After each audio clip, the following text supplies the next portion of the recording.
What if I told you that in business, investing, and even life, a tiny minority creates the majority of results? One company becomes worth billions, while thousands fell.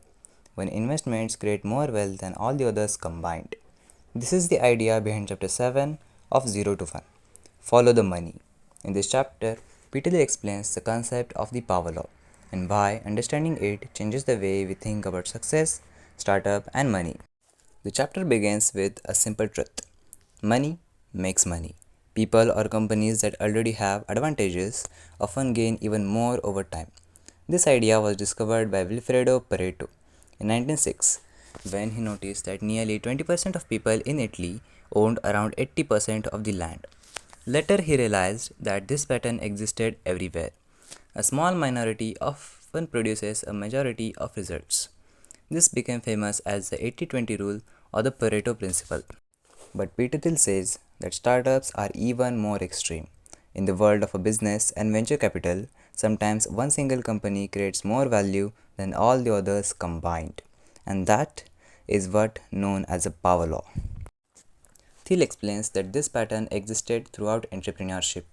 A few monopoly like businesses capture huge value, while millions of competitive companies struggle to survive. And when you follow the money, the pattern becomes visible. Only a few companies creates exponentially greater results than everyone else. Venture capitalists raise money from wealthy people and institutions, then invest in startups hoping a few will succeed massively.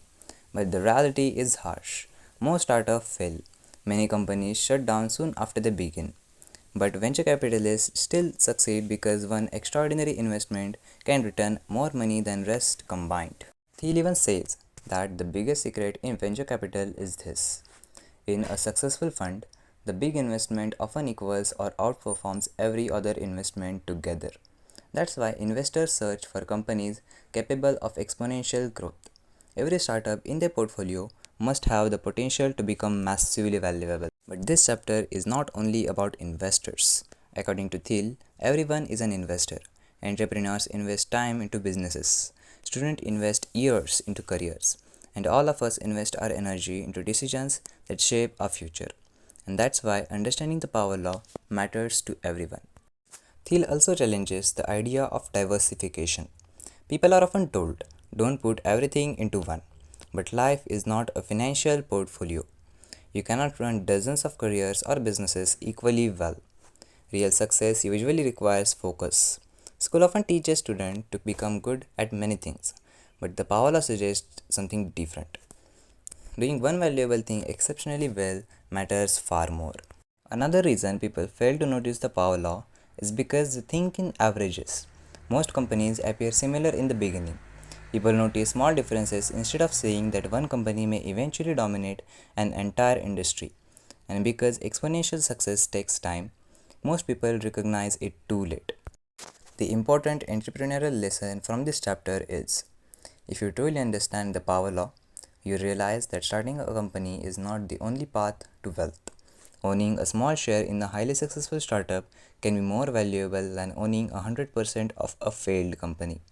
That's why smart entrepreneurs and investors think carefully about where they place their time, effort, and money. This chapter teaches us that success is not evenly distributed. A few companies, ideas, and opportunities create most of the value in the world. And if you want to build something meaningful, you must learn to recognize opportunities with exponential potential before everyone else does. Because sometimes one great breakthrough can change everything.